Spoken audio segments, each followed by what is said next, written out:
Spectacular views along the Tatanka Bluffs corridor on the upper Minnesota River can be enjoyed by land or water. On a crisp fall day, we toured the area with Lauren Cardall. He serves on the board of the Tatanka Bluffs corridor, which is promoting the area as a tourist and outdoor recreation destination. The valley was carved at the end of the Ice Age, when Lake Agassiz was drained by the glacial River Warren that flushed out everything in its way except for the river's hard granite bedrock. Tatanka is the Lakota word for bison. The river corridor bearing its name stretches from Granite Falls to New Ulm and includes high river bluffs, granite outcroppings that support prickly pear cactus, an abundance of county and state parks, and miles of recreational trails. Our vision for the Minnesota River Valley is to develop recreational opportunities to have this become a competitive regional recreation destination for hunting, fishing, camping, and your trail sports, whether it be walking, hiking, biking, horseback riding. Some of the best hiking in the area is through the Lower Sioux Agency, about 7 miles east of Redwood Falls near Morton. There, about 145 families from the Lower Sioux Indian community live on roughly 1,700 acres of tribal land. The community is part of the Mdewakanton Band of Dakota, which originated in what is now Minnesota. Cheyenne St. John of the Lower Sioux Indian community showed us around the agency.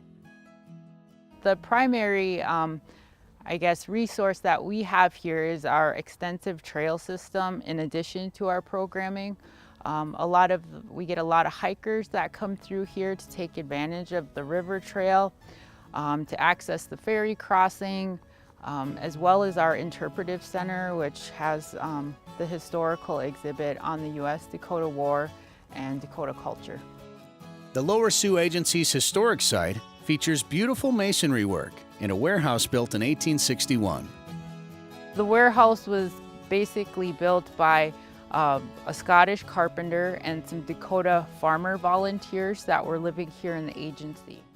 Its primary purpose was to provide security for the annuities, provisions, and equipment that was being shipped from Fort Snelling here to the agency for the Dakota people. But after the government failed to live up to its treaty, war broke out at the Lower Sioux Agency on August 18, 1862, and it spread rapidly along the upper Minnesota River Valley. A piece of that U.S. Dakota War history can be found on the agency's river trail at the ferry crossing site. When these soldiers were dispatched from Fort Ridgely, they crossed the Minnesota River right at that ferry crossing where they were met by Dakota warriors, and they were ambushed and attacked there. So very few of those soldiers made it back or escaped that attack, and that is the site of the ferry crossing, and that's a little bit of its history. After the war, the Dakota people were exiled from Minnesota. In the 1880s, Mdewakanton families started returning to their homeland, and a few of them purchased land that became the Lower Sioux community. When I think of the Minnesota River Valley, I really think of historically of the three major eruptions. And the original eruption was the formation, the volcanic eruption and formation of the granite rock outcrops, coming to the surface. The second eruption was the aquatic eruption, or the berm breaking in Lake Agassiz and the glacial River Warren just pouring out and carving out this valley.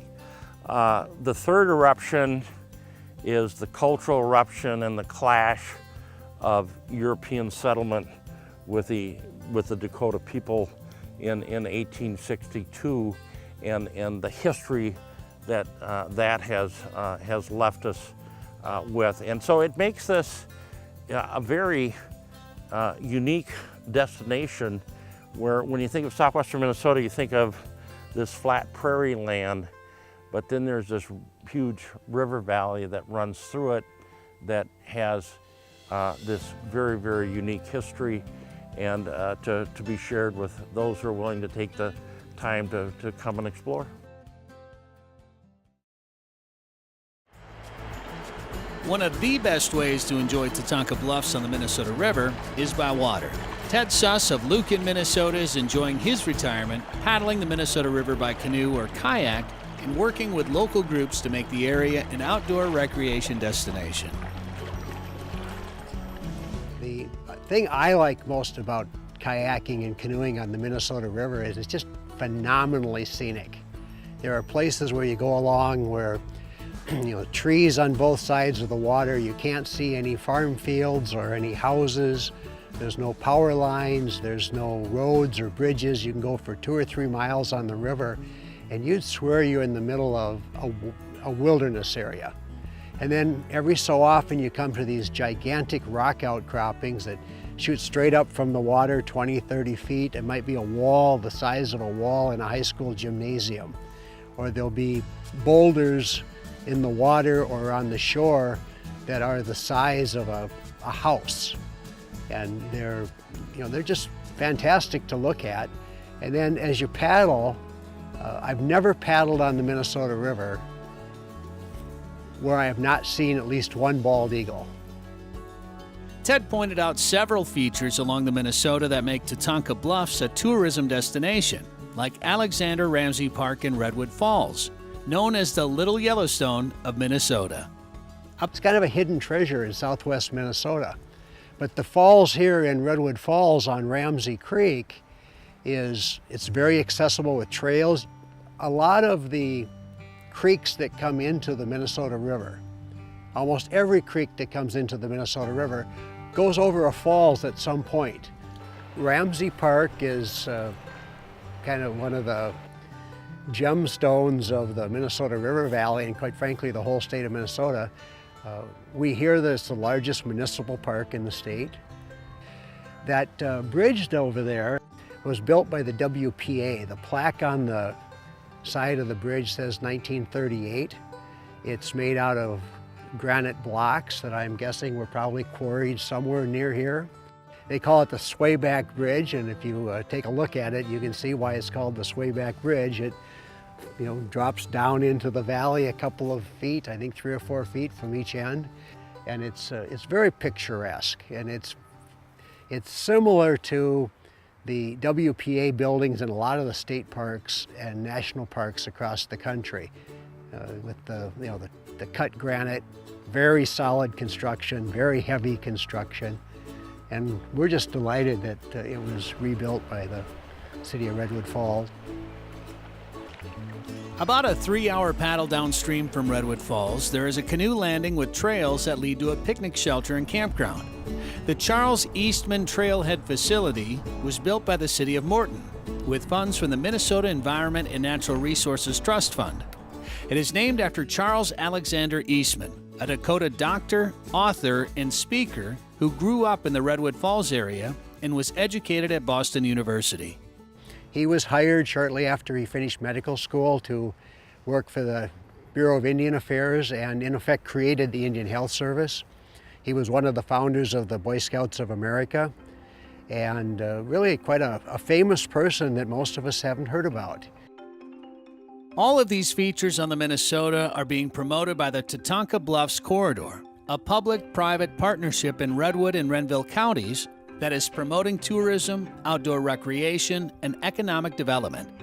The corridor is among a myriad of organizations devoted to cleaning up and enhancing the Minnesota River Valley. The Minnesota River has kind of a bad rap. I don't think it's fair. The water is always a little bit dark. It's always got a lot of sediment in it because it drains really lush farmland, and even if it's going through non-farm areas, it's draining heavy black soil. The main villain with sediment from the river is when the water goes up and down, it has a tendency to take more of the riverbanks with it. When the water comes up and it's rushing downstream, that water is hitting the riverbanks and chewing it away. And then when it drops back down, those wet banks drop in and they flow down the river. So we need to control the flow, which could mean more water storage in the valley, on the edges of fields. possibly restore some wetlands. The Minnesota River is not polluted in the sense of a lot of toxic waste. You know, there is not a lot of manufacturing along the river that produces the kind of hazardous and toxic waste that you think about when you think of water pollution. It's mostly the sediment. But other than that, the river is a spectacular place to paddle and kayak. And the scenery is spectacular. There's rock outcroppings, there's bluffs. Every time I paddle on the river, I see deer, I see eagles, I see turkeys and turtles and otters. I mean, it's kind of a wildlife haven in the middle of what's thought of by most people as Southwest Minnesota farm country.